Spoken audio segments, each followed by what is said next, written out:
Hello everyone, welcome back to Gab's Collection. Today I'm going to be reviewing a vintage Kenner Star Wars playset from 1983, and you can already tell from the title of this video, I will be reviewing the Jabba the Hutt playset, so I'm very excited about this. Okay, so here we have the 1983 Jabba the Hutt playset by Kenner. So it was released in 1983 to coincide with the release of the Return of the Jedi film, where Jabba appeared for the first time. And I got this playset from the same seller whom I bought the Darth Vader and Boba Fett figures from. And he emphasized that this particular Jabba had good working arms, because apparently a lot of these Jabba figures have arms broken off and glued back in place. And the rest of the playset is all inside his throne, which has been wrapped in bubble wrap by the seller. So let's open that up.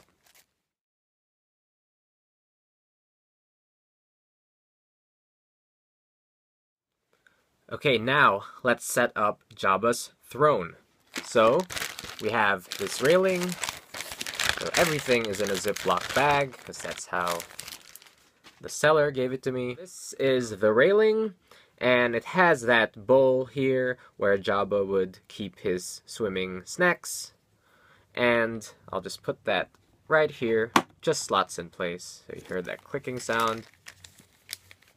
And now we've got his pipe. This is the Hookah Pipe. I have slotted this in place. And this is the mouthpiece, which Jabba can hold in his hand and slot in his mouth. So it's just attached by a string. Of course, in the movie, it was a hose of some sort. So I'll just pop that there. And we've got Salacious Crumb. There is Salacious Crumb. He's quite well painted, quite well detailed, with a lovely sculpt. Looks quite accurate to the character.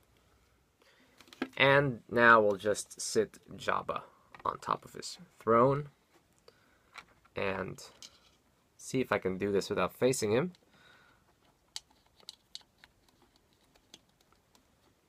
He can hold the pipe in his hand, and it also just slots into his mouth like that. Now it comes with this collar and chain. Of course it's a string, which in theory would be attached to a Slave Leia figure, but they did not produce one in the vintage line, so we can just attach it to Salacious Crumb and sit him down here. Now, aside from this playset, the seller also gave me one bonus extra item, which is, in theory, a free item, but he did sell this playset for a bit more than I've seen on eBay, for example. But for me, what really sealed the deal was him offering a free extra figure, and it's this. So this is a Han Solo Carbonite figure from the original Power of the Force series. So apparently he is relatively rare. His value has gone up remarkably, as with all these figures. I've seen him online for about 134 without the Carbonite chamber. But this particular one has some damage to him. A lot of the paint has been scraped off of his face. And the fingertips on his left hand have been chopped off. So no idea how that happened. This playset does have two interesting action features. The first one is this trapdoor under Jabba's throne. So if you turn these two gargoyle heads this way, it opens that trapdoor. And I'll just show you the inside. So that is the inside of the trapdoor.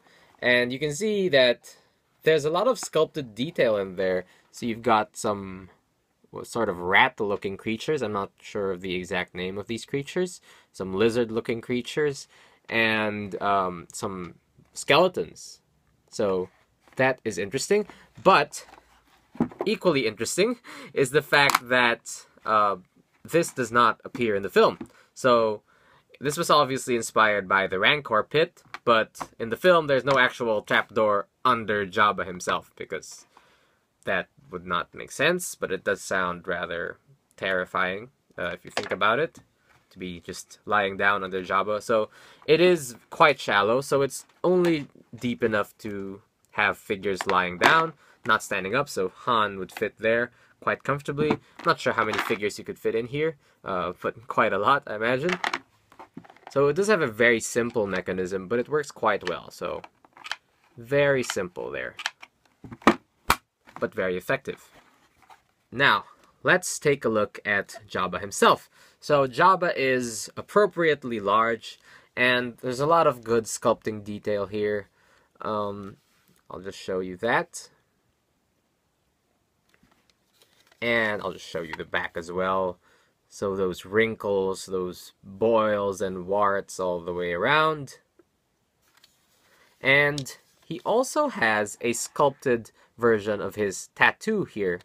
So I did only notice the tattoo when I was a bit older. When I was a kid, I didn't notice that Jabba had a tattoo, but there it is. And I'll show a picture of the tattoo as well, so you can compare what the actual tattoo looks like to how they sculpted it on the toy. Unfortunately, it is not painted, but that's fine. Overall, the figure doesn't seem to have much paintwork done on it. I can see some subtle things, but it might just be my eyes playing tricks.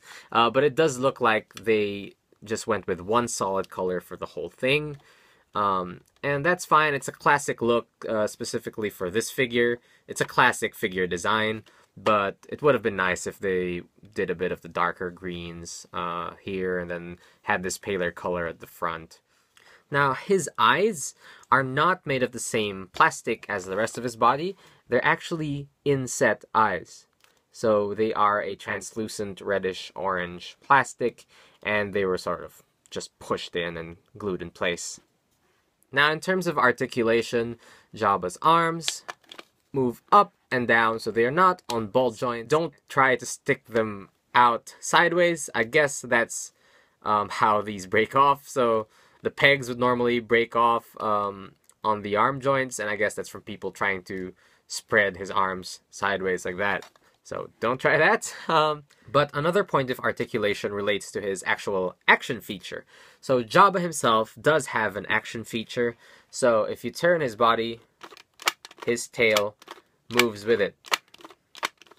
Now, this action feature was featured in the advertisement for this toy. So it said that he could knock over any figure with his tail. And I'm sure he can, provided it's just a 3 3/4 inch figure. But yes, of course, Jabba is the centerpiece of the whole playset, and I'm really quite happy with him. The sculpting just perfectly captures the essence of his character. It's a really good likeness, well ahead of its time, I think, in the 1980s, considering the likenesses on the humanoid figures were hit or miss during that time, but this Jabba just looks really spot on to me. And I don't really mind that he has that joint in his tail.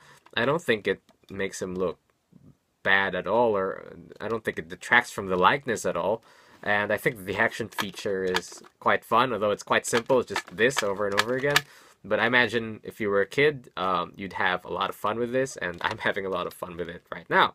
So I would like to acknowledge the YouTube channel, or the YouTuber Mighty Jabba's Collection, his love and dedication for Jabba the Hutt, the character, his love for Jabba the Hutt merchandise, and his review of this playset just really pushed me further to find one of these playsets. And he also started 3D printing a life-sized Jabba the Hutt.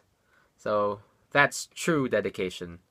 So Mighty Jabba's Collection, thank you for inspiring me and countless others to collect Jabba the Hutt merchandise. Now, this is the first ever purchase I've made of a Kenner Star Wars figure in the 3 3/4 scale. So Han is my first humanoid in that scale from that vintage line. And I don't know why I chose this to be my first purchase from that line, But I guess I was always a fan of Jabba the Hutt and his just the design of his character, his look, his personality, just really captured my fascination as a child. And as a kid, I really obsessed over this little featurette that was released on one of the DVDs, where they showed how they designed and made Jabba, how they puppeteered Jabba.